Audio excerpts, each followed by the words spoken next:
Hello, everyone. Good morning, good afternoon, and good evening. Welcome back. We're going to start chapter 8 and probably finish it in this video, reading the Essenes, Children of the Light by Stuart Wilson and Joanna Prentis. So this is part 3, where we're just basically talking all about the Essenes, whether it's the communities itself, how it was to live in the communities, the children of the Essene communities, all things related to just the Essenes. So let's go ahead and get started. And depending on how long this takes, I may add in chapter 9 because it is pretty short. And this chapter here is coming in, I think, at just under 10 pages. So we'll see where we're at time-wise. All right, chapter 8, the Essene children. As the Essene communities were not monasteries, but a mixture of families and single adults, like Daniel and Sudi, we wondered how children fitted into Essene life. Knowing that Daniel was interested in the stars, I began by asking about astrology. And I did say the Essene children, right? Yes, okay.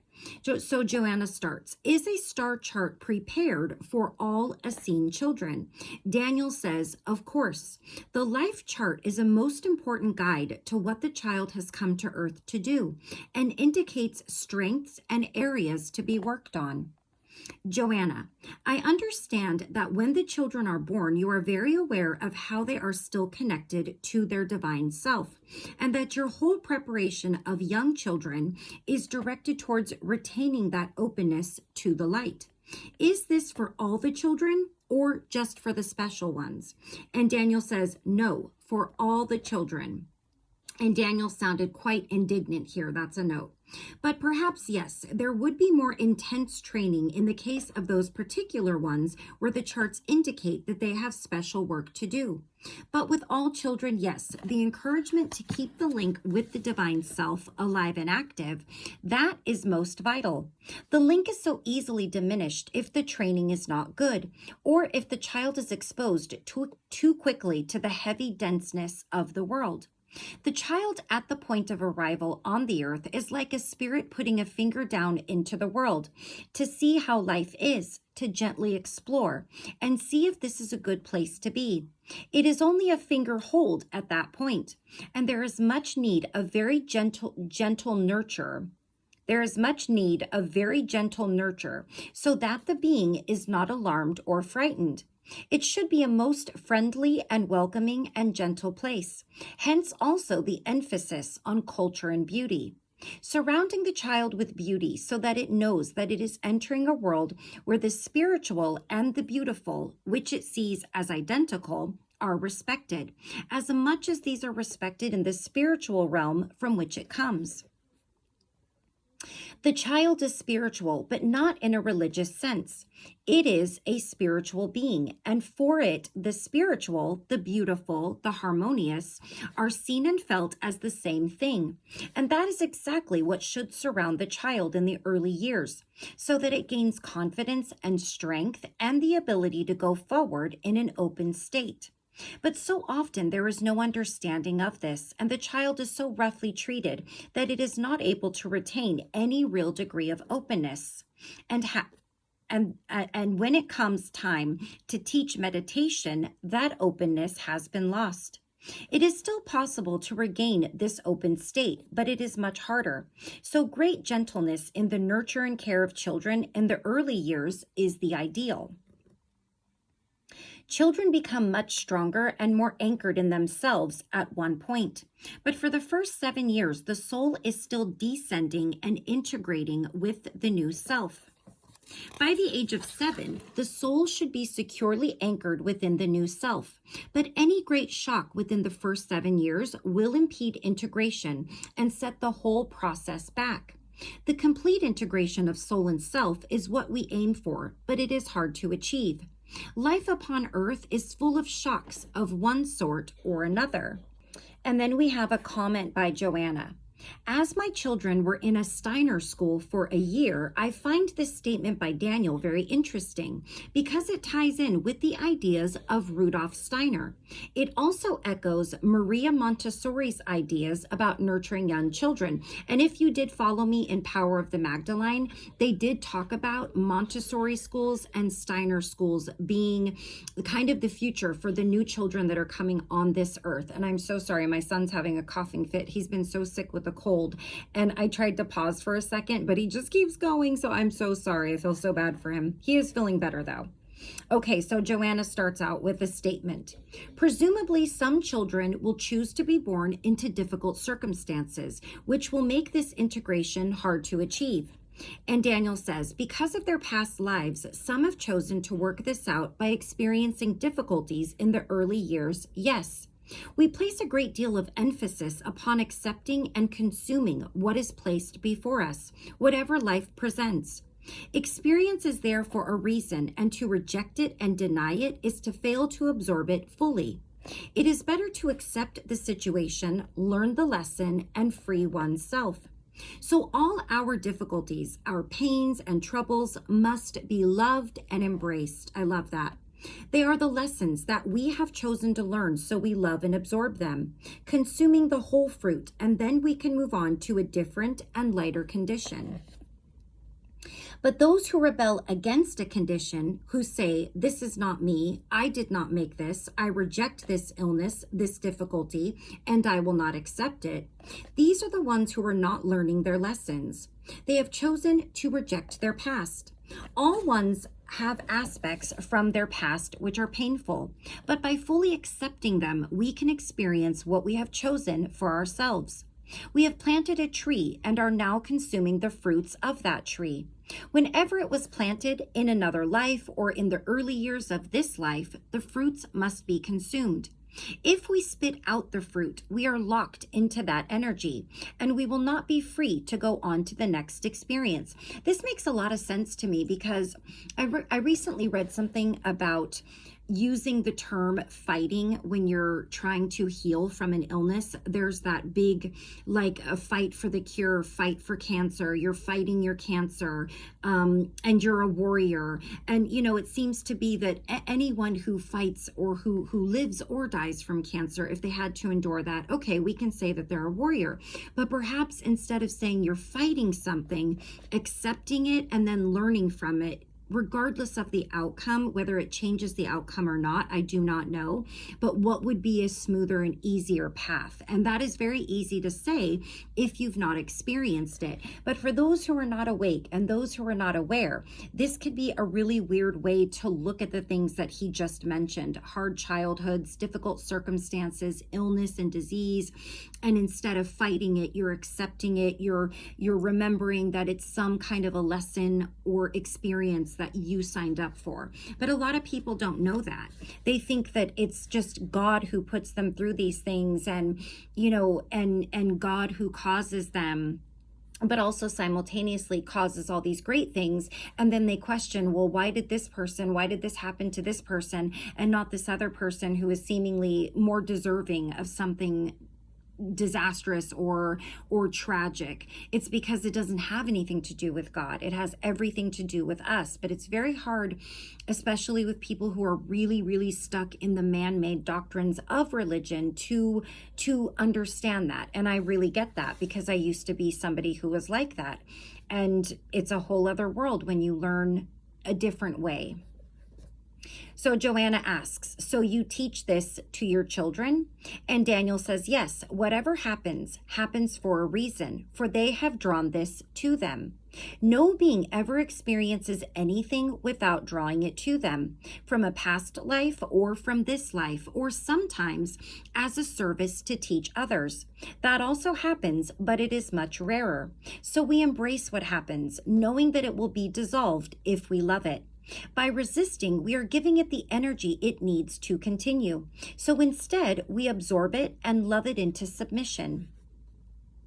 And here we have a note from the author. This matches up neatly with a good deal of the very latest thinking.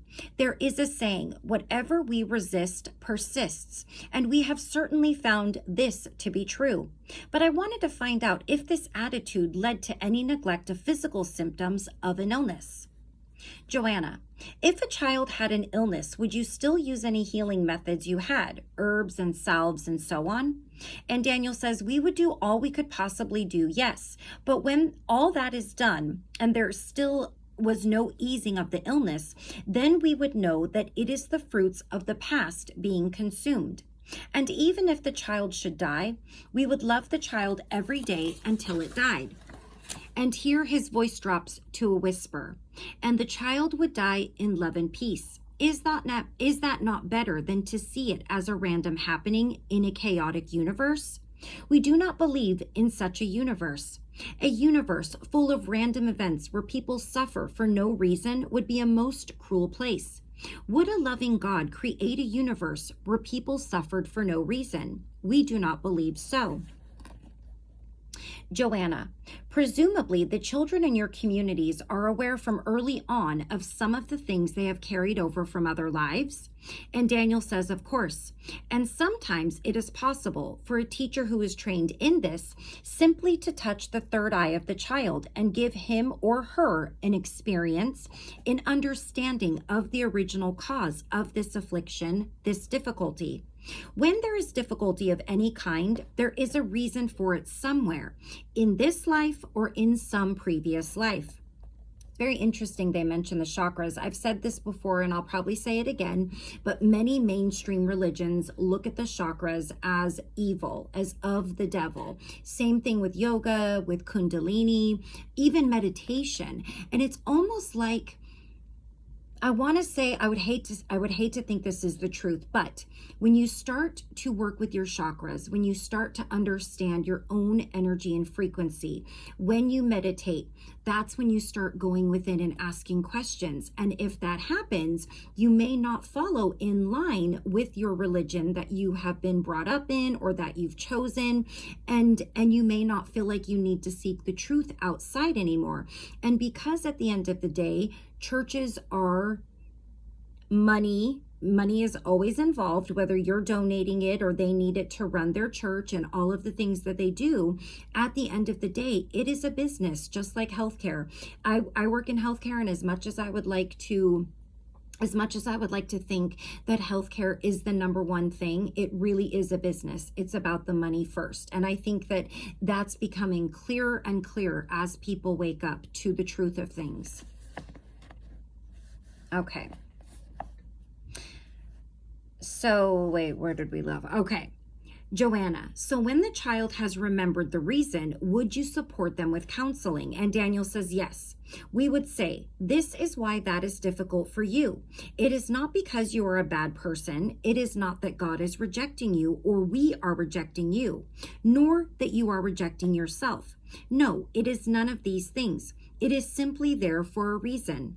Something happened in your past life, and it is the cause of this thing.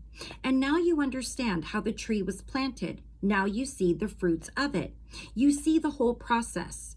So now you are able to deal with the fruit, love it into submission, go beyond it, and then it will be gone.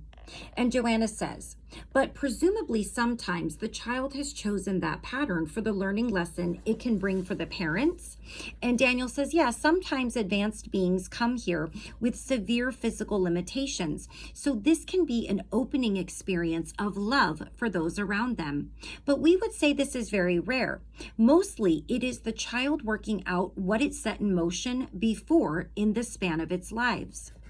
Joanna, when there is a mother in the community who does not have this level of understanding, can she ask advice from the elders? And Daniel says, yes, there is a continual process of advising going on in our communities.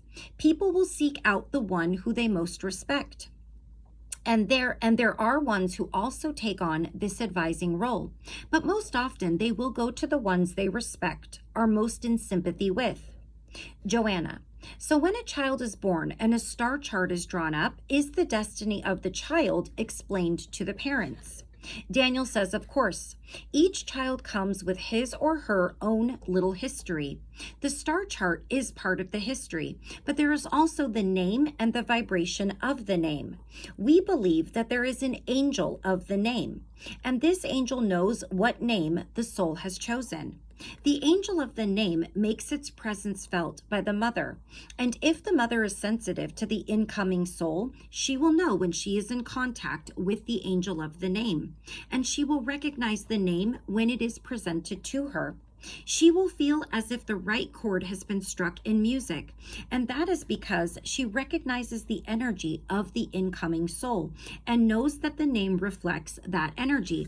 And I did read somewhere that you do choose these little things for yourself: your name, when you're born, where you're born, what time of day you're born. All of these things you inherently choose for yourself. We would say it is more the mother's task than the father's to do this, but there are exceptions.